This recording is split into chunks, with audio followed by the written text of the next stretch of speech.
We have breaking news in the hockey world as the Philadelphia Flyers have acquired Trevor Zegras from the Anaheim Ducks for a second-round pick, a fourth-round pick, and Ryan Poehling. I can't love this move any more than physically possible for the Flyers. I think this is an absolute no-brainer for the organization. They just bought low on a guy that has superstar potential. And that's the thing with Trevor Zegrass was he's 24 years old. I think he had like 35 points last season, another down year for Trevor Zegrass. But everybody can tell that this guy has the it factor. And not only does he have the it factor, but you have, behind goaltending, he plays the most important position on the ice, which is center. So you, for a second-round pick, a fourth-round pick, and for all intents and purposes, a fourth liner, third liner, bottom six pairing, you acquired a potential number one center. That is a no-brainer. And that is the luxury you have when you have the amount of draft picks that the Philadelphia Flyers have. The fact that they have, I believe, 3 first-round picks, and they did not have to give one up to the Ducks for Trevor Zegrass is a steal. The Flyers stole Trevor Zegrass. And even if Trevor Zegrass continues to put up 35, 40 points, I still would say that they stole Trevor Zegrass. Because a second-round pick and a fourth-round pick, you can get those, right? Like, that's nothing. When you had 3 first-round picks, it's expendable. But when you have a guy who's 24 years old, who hasn't even hit his prime yet, to get him for that, that's the return? Now, on the flip side, you have to wonder, okay, what does the NHL know that we don't? Because obviously, this was the best the Ducks had in terms of offers. And it's well known that they had been shopping Trevor Zegrass for about a year now. So, what does the NHL know that we don't? Is this a situation of just a kid who needed to change the scenery? Possibly. Is it a situation of more than that? Do we have a Mike Richards situation going on where, maybe there's more behind the scenes that we don't know about Trevor Zegrass? The fact is, while I love this move, it's not like the Anaheim Ducks ideally want to give up their number one, number two center. They don't. They especially don't want to give them up for a second, a fourth, and Ryan Poehling. So why exactly did Pat Verbeek make this move? Now, for me, I look at Trevor Zegrass as a guy that was close to a point a game when he was 21, 22 years old, looking like the sky was the limit for the kid. And then maybe he just simply started smelling himself. We all know, it's the flip behind the net to Sonny Milano a bunch of years ago. The All-Star game where he was in the skills competition. He was doing all those weird moves. He was an exciting player, and he looked like he possibly could become one of the faces of the league, and then he just started regressing. So there's a reason for that. I don't know what it is. There's a reason why the Anaheim Ducks moved on. Yeah, this move reminds me a lot of when the Eagles went out and they traded for Dorial Green-Beckham, and they gave up Dennis Kelly. And Eagles fans, myself included, were like, this is a no-brainer. And that was actually the first time I ever hosted on the Fanatic. And I came on and I said, okay, this is a no-brainer, no doubt about it. You just got a former second-round pick for Dennis friggin' Kelly. But there's a reason for that. Why did the Tennessee Titans make this move? Let's just sit back for a second. There's a reason why they made this move. There's a reason why they're cutting bait.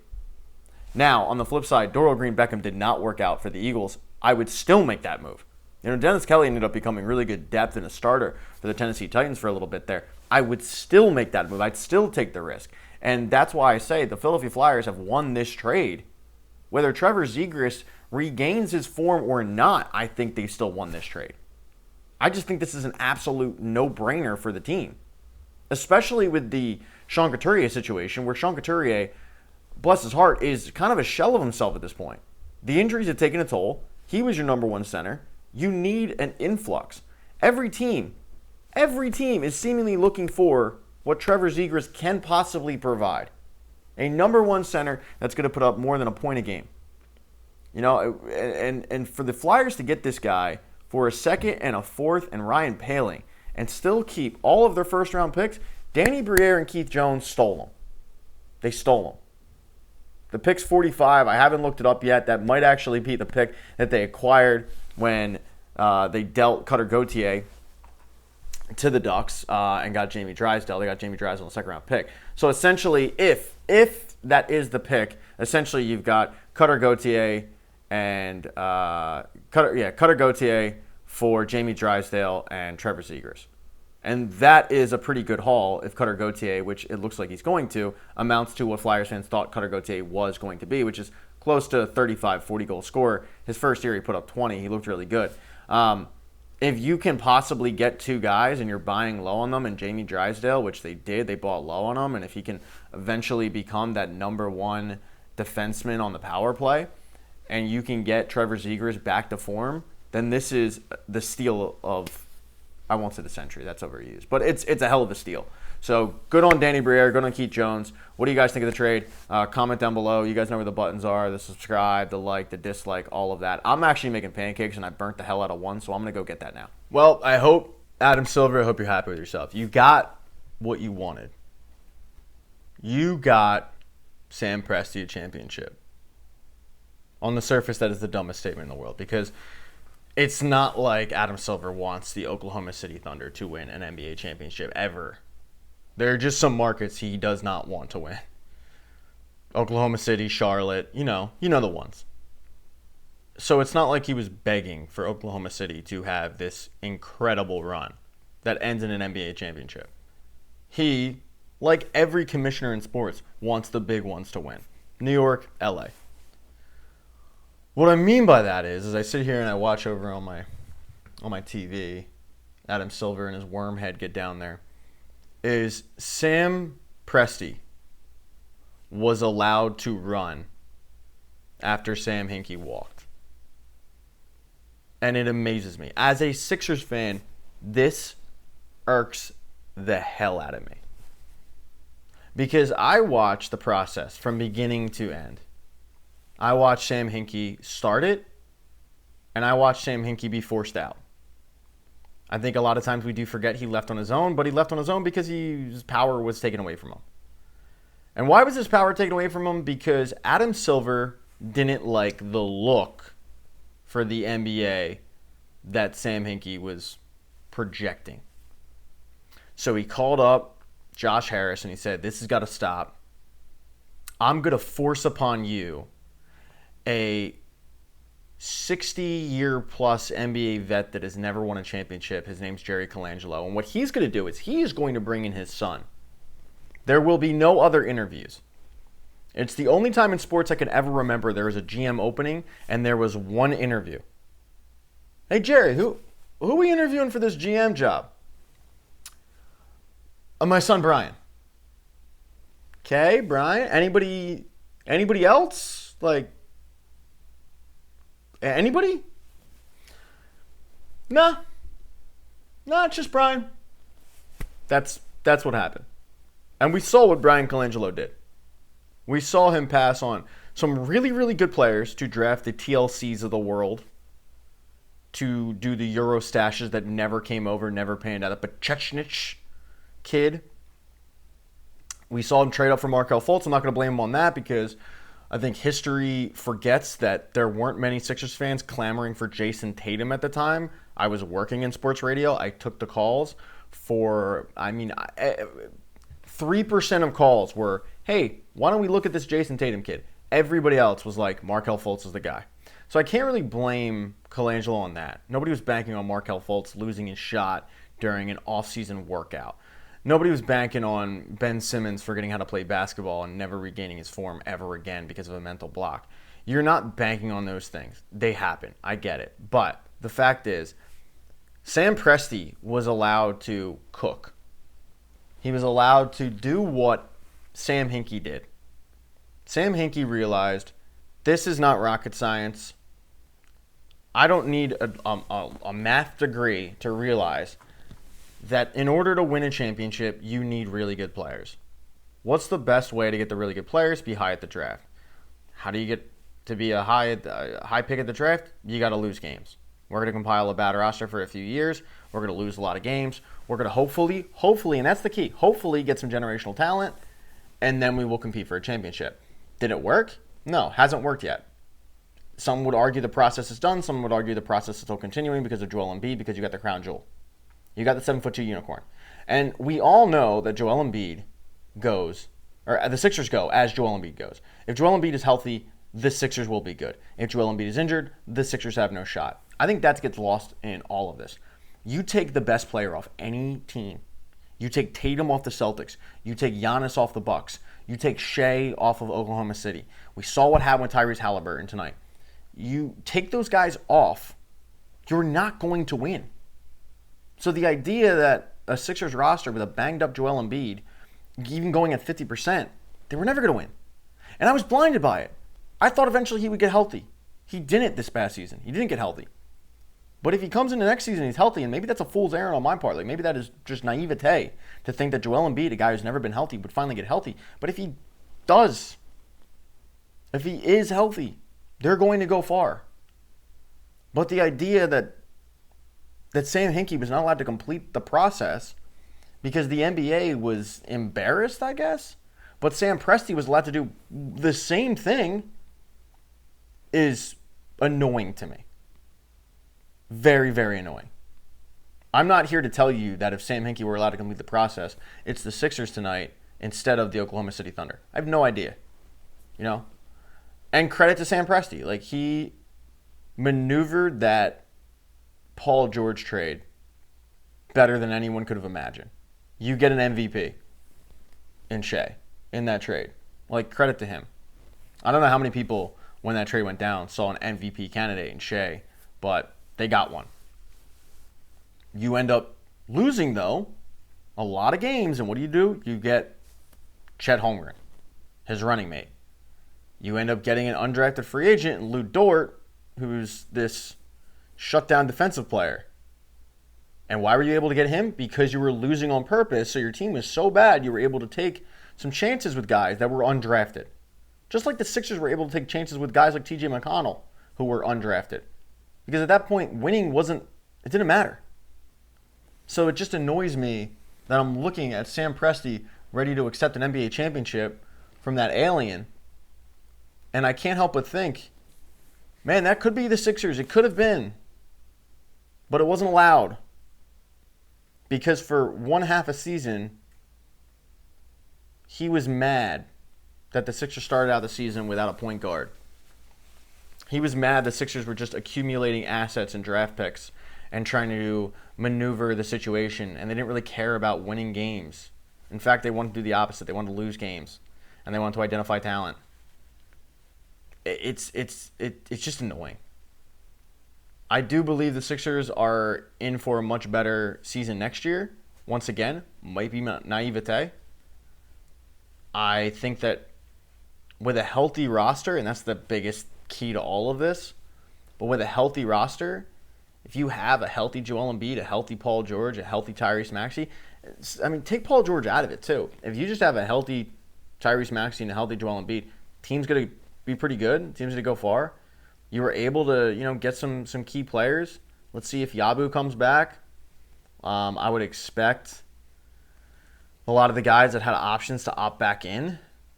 So, let's see what happens. But this was my worst case scenario. And I did a whole video about who I was cheering for in the finals with both the NHL and the NBA. Both teams lost. I cooked both of them. But the reason why I wanted the Indiana Pacers to win was twofold. It was TJ McConnell, and it was to keep Sam Presti from getting this. Because somewhere tonight, Sam Hinkie is in Palo Alto, and he's watching this. And it's got to be crossing his mind. If only I were allowed to finish the job I was hired to do. But no. Adam Silver stepped in, he intervened, and then he allowed Sam Presti to do the exact same thing and cook. It's bullshit. All right. Am I way off base? You can let me know in the comments section. Subscribe, you know where that button is. Like, you know where that button is. Dislike, you know where that button is. Hit the thumbs down button if you completely disagree with me. I am going to go put on a movie and try to forget about all this. Oh my God, Ace Bailey is refusing to work out for the Sixers, canceling all of his visits, canceling the dinner plans, canceling the hotel and the tour of Philadelphia with the big bus because the duck boats went away. What are we going to do? I'll tell you what we do, Philadelphia. We draft the kid. Tough shit. That's what it means. It means you draft the kid. Because history is littered with examples of players that don't want to go to a city, end up going to the city, end up loving the city. I mean, Jim Kelly, and this was 40 years ago, but Jim Kelly went to an entire other league to avoid Buffalo. He's beloved in Buffalo. More recently, you've got cases of guys that have tried to, finagle their way to certain locations and end up enjoying the spot where they land. And I think one of the issues with this story breaking is that the last time we had heard of a player who was canceling workouts with the Sixers or going to extreme lengths to not work out for the Sixers was Kristaps Porzingis during the heyday of the process. And Kristaps is famous for faking an illness, literally standing next to a toilet and splashing water to make it seem like he was throwing up. And this was all orchestrated by his agent, who didn't want him going to Philadelphia at the time because the agent and a lot of the NBA viewed Philadelphia as a dumpster fire. And you didn't want your client going to a dumpster fire. While Sixers fans view the Philadelphia 76ers organization as a dumpster fire, I don't believe that the agents in the NBA views Daryl Morey as a dumpster fire. With that said, there are some red flags. Let's go through it. The James Harden situation is a red flag. Because when you have a player coming out publicly over and over again saying, Daryl Morey is a liar and I will not play for that guy, it's a red flag. It's a red flag to not only fans, but it's a red flag to players in the NBA as to what Daryl Morey says versus what he does, whether or not he's truly a liar. I mean, it's no doubt that James Harden is going around NBA locker rooms and telling people that Daryl Morey is in fact a liar.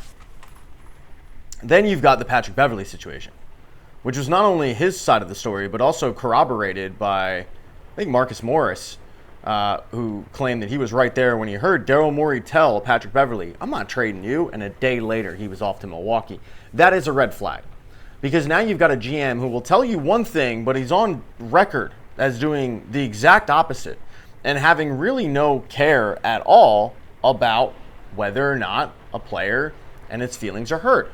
With that said, that's just about every NBA GM, I truly believe.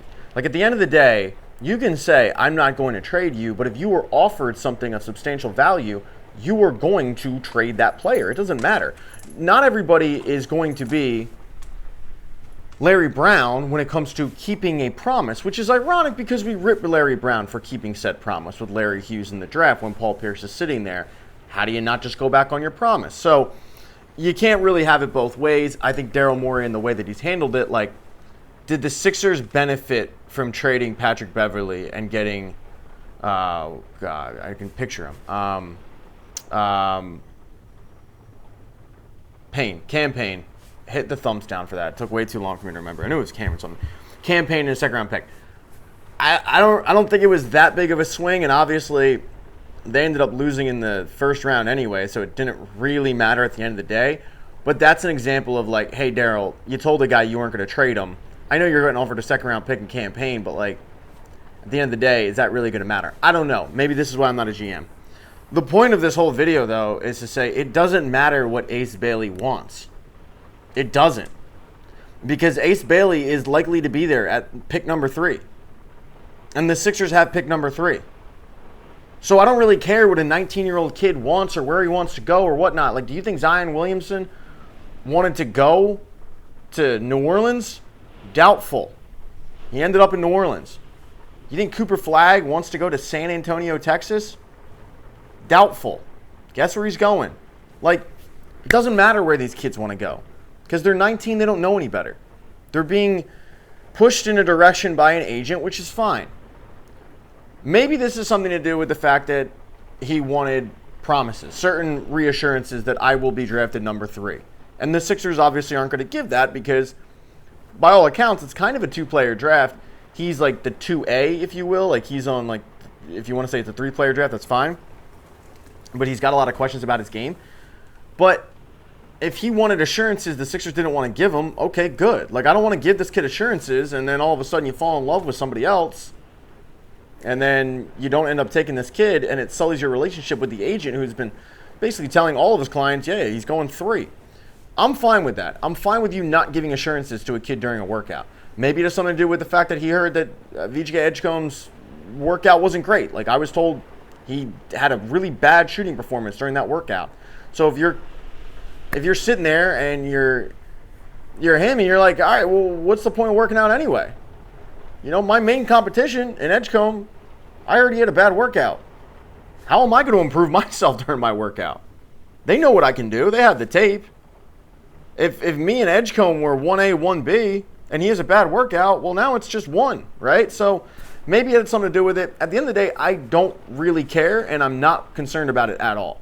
This isn't a player asking to be traded. This isn't a player saying that he won't play for Philadelphia, which, by the way, even if he does, he still has to play for Philadelphia. Like, we've seen agents go through extreme lengths. You heard about Kobe's agent setting up a meeting with Kerry Kittles, you know, like a dinner with the agent or the GM at the time of the Nets, and telling the GM at the time of the Nets, like, hey, like, Kobe will go play in Italy, which was never going to happen. You know, I mean, agents will use their devices to steer a player a certain direction. Once again, while we view the Sixers as kind of a dumpster fire, I don't think an NBA agent is going to view them like that, not only from the front office standpoint, but also, look at the situation. He's 19 years old. So in 3 years, when that Paul George contract is up, he's going to be 22 years old. He's not even an old man. He should be 22. That's a great situation. Most people are coming out of college at 22. He's going to be in his 3rd year in the NBA. I think this is a good situation for any rookie to step into because of the fact that the pressure is not going to be on you right away because they kind of already have their course set up. But we'll see. Who do you guys think the Sixers should draft at 3? Let me know in the comment section. You guys know where the buttons are. The subscribing is the most important. You know, like it, dislike it, whatever. I'm going to go because as soon as I started recording this, like, it started monsooning outside, and now my dog is terrified. So I'm going to go comfort him. Jon Jones retires. Tom Aspinall is now your unified heavyweight champion. And boy, does the UFC have a problem. Because everything about how this went down was an absolute shit show. Now, I had a video probably 4 weeks ago, and it was clickbaity, and I admitted that right from the get-go, that Jon Jones was not scared of Tom Aspinall. And I still believe that. I don't think he was necessarily scared of him. I just think that for Jon Jones, looking at his legacy, I don't think he thought it was worth it to fight Tom Aspinall. I think he identified Tom Aspinall as his biggest threat, and he said, nah, I'm good. But for everything how this went down, it's just weak from top to bottom. I mean, let's take a look at it. You have Dana White a week ago saying, yeah, this fight will happen. Guaranteed to happen. Sure, it's going to happen. We'll get it done. And he's getting pressure by everybody. I mean, you've got fighters coming out saying, why hasn't this guy been stripped? And we all know why he hasn't been stripped. It's Dana White privilege, but he hasn't been stripped. And you've got Dana White finally having to say, you know, I'm going to give it like 2 more weeks, and then we got to move on. And you'd think that that would spurn on something. I guess Dana White thought that, you know, Jon Jones would come to his senses, but no. And Jon Jones ends up calling up the UFC and telling them, I'm retired. When I say everything about this went down horribly, like, the fact that this was announced in a post-fight press conference in a place that most people can't find on a map, and it wasn't like Dana White came out and said this. It was like he waited for the question to come because he knew the question was coming. That is so weak. That is beyond weak. The fact that Jon Jones, allegedly, from what we're told, and we're told by Dana White, so like half of it might be true, some of it might be true, you never know with him. But the deal was done. Jon Jones had a huge number he wanted. They got the money, they agreed, Jon Jones agreed, and then like a couple days later he said, no, I'm good. The UFC kept pressuring him, and he said, you know what, in fact, I am retired, deuces. That is weak. But for Dana White, this is a massive issue for the UFC. Huge. because their heavyweight division sucks. It is horrible. It is a trash division. And this fight, this was the one fight that I don't want to say could save the heavyweight division, but it could prolong the death sentence for the heavyweight division. It could prolong it in enough time for maybe a contender to emerge. And yet, it didn't. And Dana White has to know that. So what does he do? He goes out there and he shits on the one guy that fans might actually want to see more than Jon Jones fight Tom Aspinall, and that is Francis Ngannou.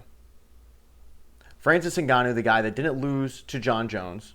Francis Ngannou, the guy that Jon Jones ducked as well.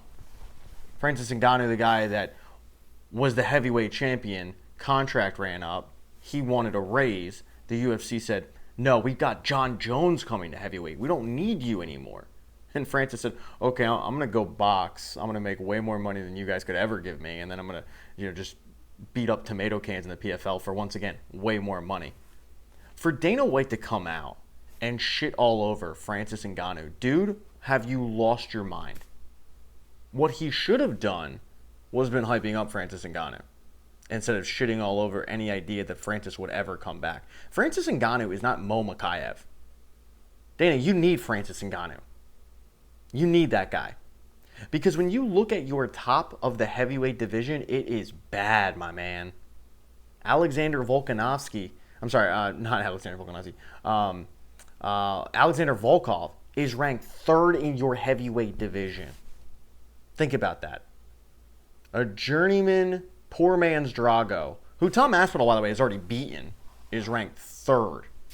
I think Sergey Pavlovich, who Tom Aspinall beat, is ranked second. Cyril Gane is the number one contender now, but the problem with Cyril Gane being the number one contender is the fact that when you look at it, and I know it's MMA math, but Jon Jones beat Cyril Gane. So if you match up Cyril Gane versus Tom Aspinall, and Tom Aspinall ends up losing, you're going to have a lot of MMA fans going, see? That's Jon Jones. Jon Jones beat Cyril Gane pretty easily. And look what happened, as if guys can't evolve. But that's going to be the narrative. It's going to be like, we wasted almost a year waiting for this super fight, only to watch Tom Aspinall lose to the guy that Jon Jones beat in like less than 2 minutes? That's what we waited? This is a disaster. They don't have anyone. And for Tom Aspinall, I feel bad for him because he just wasted a year of his career waiting for this fight that never materialized. But for him to say, we want to get the heavyweight division back going, I agree. But they've tried for a year to find somebody, to find that next guy. They kind of rushed Cyril Gane into the heavyweight fight. The one guy they had is fighting in the PFL. It's Francis Ngannou. The idea that Jon Jones was scared of anybody, I said this in my original video, I don't believe that MMA fighters are scared of other fighters. You could make the case, though, that Jon Jones wanted absolutely no part of Francis Ngannou after watching Francis Ngannou just ether people. And I don't think one person would have blamed him. Personally, that was the fight I wanted. I always wanted Francis versus Jon. But for Jon Jones to hold up this division as long as he did, for Jon Jones to take his sweet time getting to heavyweight, only to then take 2 fights, one of them is against a 44-year-old firefighter that had a long, like a presidential layoff, a presidential term layoff. That's how your legacy is going to end. Whether Jon Jones wants to accept it or not, this is it. His legacy will be, whether I have swayed you or not, my guess is no, his legacy will be, you retired rather than fighting that guy. You retired because you were scared of that guy. You retired, you didn't want to fight him, you threw out an astronomical number to the UFC, they somehow were able to get the money for you, and you still said no. So, that's it. That's how the pound-for-pound GOAT goes out. That is weak. Everything about the announcement, everything about how this went, just weak. And the UFC is no better for it. And I'm not even talking about a Jon Jones, Tom Aspinall fight, but it's the matter of Dana White cooked himself twice in this one. He cooked himself by announcing, obviously, that Jon Jones retired. Nothing you can do there. I get that. But then to crap all over Francis Ngannou, the one guy who might be able to save this heavyweight division. What are you doing? You think Waldo Acosta Cortez? You think he's gonna be the next guy? Jalton Almeida? Maybe. None of these guys scream contender. So what you're gonna end up having is the weakest division in the sport, and Tom Aspinall, who is leaps and bounds better than anybody else, beating up on these guys. There's no way he ever cuts down a light, so where do you go from here? I cannot believe that this is how it all ends. I can't believe that for the weirdest career, possibly, in MMA, it ends with Dana White announcing in some random country, I don't even remember where it is, but a random country, after a UFC fight night, which was a fight day for us in America, that's how he announces, Jon Jones called us last night, retired. Tom Aspinall's the champion. Oh, by the way, the guy who might very well be the best heavyweight in the world, we want no parts of him. He's a scumbag. You crushed it, Dana. You crushed it. So who should Tom fight next? I guess Cyril Gonzet, right? Like, you match him up against most of these other people, then he's already beaten them. Pavlovich, Gane, Blades. I don't know. Do you think there's any chance whatsoever that Jon Jones fights again? I have seen this. I've seen a couple people say if Tom Aspinall were to lose the belt, Jon would come back. I think that's an even worse look. I think that is such a bad look. Because that is actually giving credence to, I was scared of the guy. I can buy into the, look, I didn't want to risk my legacy. This guy's really good. He's got no holes. I don't want to go out on a loss. I'll just retire. I can buy that. That logic's kind of sound to me. But the whole if he loses, then I'll come back. That just screams scared. And that's something that I just find a hard time believing. But maybe I'm naive. I don't know. All right, you guys know what to do. Subscribe. That's the most important thing. Like, dislike. You guys know where the buttons are. Just hit them. And, I'm going to go watch Netflix. Matt Gelb from The Athletic is reporting that Zack Wheeler is planning to retire when his contract expires in 2 years. Now, I thought that this was well known. He had talked about it when he signed that 3-year extension last year, that he was probably going to retire because at that point, he's getting up there in age. He's certainly made his money. Does he really need to continue doing it? The answer's probably no. And that doesn't mean that in 2 years he can't be convinced to maybe stick around for another year or two. I mean, if he's dominating like he's done pretty much his entire Phillies career, then it would make perfect sense that if, let's say, the Phillies throw him $45 million right on the jersey number, he goes, okay, I'll stick around for another year. And keep in mind, that's exactly what the going rate will be for a pitcher of his caliber in 2 years. It pretty much already is. So I'm not saying that for sure it will be a swan song in 2 years for Zack Wheeler. I think there's a pretty good chance that it will be, but if they haven't won a championship at that point, but the window's still open, who knows? But I also think that this is a really important time to just do a mea culpa, to just throw my hand up and say, boy, was I wrong. Let me take you back. Let me set the scene. The year is magical. It's 2019. Right before the world shut down. And the Phillies are big game hunting. They need an ace. They already have one, in a way, in Aaron Nola, but he was coming off a bad year. And they set their sights on Zack Wheeler. They set their sights on a guy that, for his career, was questionable. I mean, he was coming off a year where he almost eclipsed 200 innings pitched. Great, but his ERA was 3.96. And what the Phillies were banking on when they gave this guy a 5-year deal for $118 million, roughly $23 million per season, was that his splits would eventually even out.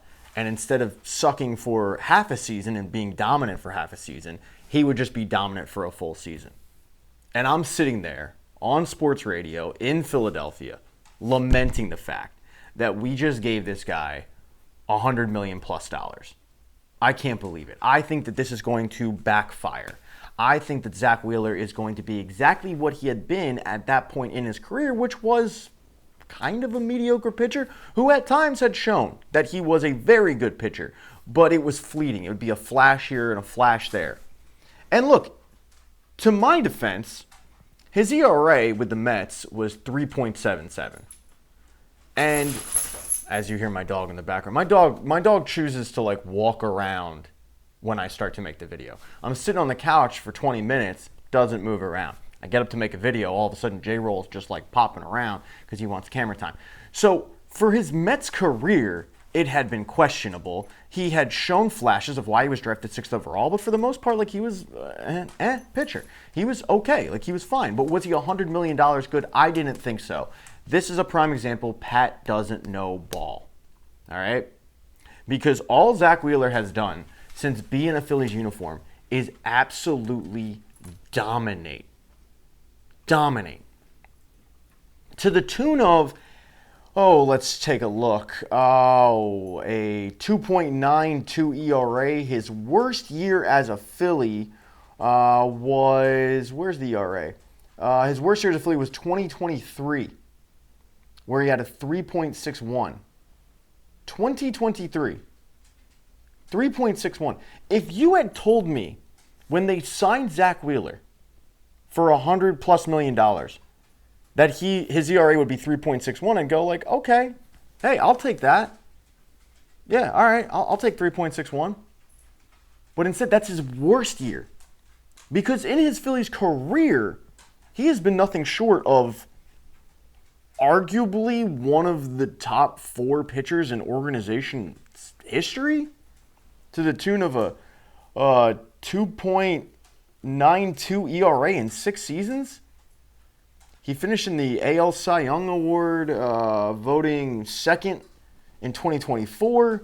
He finished 6th in 2023. Like, as soon as he came to Philadelphia, he finished 12th, and he had a really good year that year, but it was shortened by COVID, so it wasn't a full stretch, and you didn't really get to see what he was able to do. But that next year, when he had a full season in 2021, he rattles off 213 innings, 247 strikeouts. Both led the league. Batters faced. Led the league in batters faced, 849. 2.78 ERA. I was wrong. And I'm so happy I was wrong. Because if you followed, whether it be my Twitter account, whether it be my radio career, whether it be this YouTube channel, you know that I am extremely pissed off that they gave Aaron Nola a 7-year deal. I didn't think it would work out. It's not working out. His ERA is double of what Zack Wheeler's worst season as a Philly has been. And so far, unfortunately, I was right about the Aaron Nola thing. Thank God I was wrong about Zack Wheeler. Thank God. Thank God that the Phillies knew more than I did. Because at the time, I'm sitting there going, no shot. I don't want this guy. All right? Kind of had a little Mets stank on him. I'm biased with that. Okay, I'll own it. And it's just us girls talking, so we can admit when we're wrong. But I always think it's important in my industry of sports media, and I noticed it really early on in my career, and you guys all know who these people are, but there are just certain radio hosts that refuse to admit when they were wrong. They won't point out when they made a mistake. Now, some of them are just oblivious to it. Some of them legitimately think they've never made a mistake before. And you'll ask them, like, hey, what were you most wrong about? And they'll come up with, like, a cockamamie answer, like a backdoor situation of like, well, I didn't think so-and-so would be as good. I've heard that before. And then you've just got other hosts that, like, they don't want to admit defeat. They don't want to admit their faults. They're insecure. And they feel like if they admit that they're wrong, people will stop listening to them. It's sports talk. Like, you're going to be wrong 50% of the time. In this case, I'm thrilled that I was wrong. Obviously, I hope that Zack Wheeler sticks around for more than 2 years, because at this point he has been nothing short of spectacular. The best pitcher I have ever seen with my eyeballs pitching in a Phillies uniform was Doc Holliday. He is as good, if not better, than Doc Holliday, numbers-wise at least. I mean, you look at him, you look at his pitch, and you go like, okay, that's a stopper. That's a guy we can count on. As my dog finally eats dinner from yesterday. So yeah, I want to know out there, like, what have you been most wrong about in terms of sports? Like, I can make a litany of videos about stuff I've been wrong about, because there's a lot of them. But this one popped up in my head when I saw the news of Matt Gelb tweeting out that Zack Wheeler probably will retire in 2 years. I thought, like, boy, hope that doesn't happen. And if you would have told me that in 2019 when the Phillies signed him, I would have thought you were kidding. And yet, here we are. And I don't want to see the guy leave. Albeit, if he were to leave, you still got Christopher Sanchez, Jesus Luzardo. You figure Andrew Painter will be in the big leagues at that point. Unfortunately, you'll probably still have Aaron Nola. Probably would have lost out on Ranger Suarez, because picking Aaron Nola over Ranger Suarez, it's looking like kind of what the Phillies did right there. So the Phillies will have some options, and then they could always trade for somebody like they did with Luzardo. But look, that's 2 years down the line. I wanted to do a mea culpa. I just wanted to say, like, hey, I was wrong. I think it's important to admit when you're wrong, and you can admit defeat. And then we can laugh about it, and we can just move on. But overall, the Phillies had a good weekend. They swept the Blue Jays. They're on a 4-game winning streak. I did the whole video of, like, don't panic. This happens every year. And look what happened. The Phillies righted the ship, and now they're going down to Miami, where they always face a ragtag group that you've never heard of, and they always struggle. But we'll see how it goes. Let me know in the comment section what you've been most wrong about with the Phillies, and we can have a good laugh.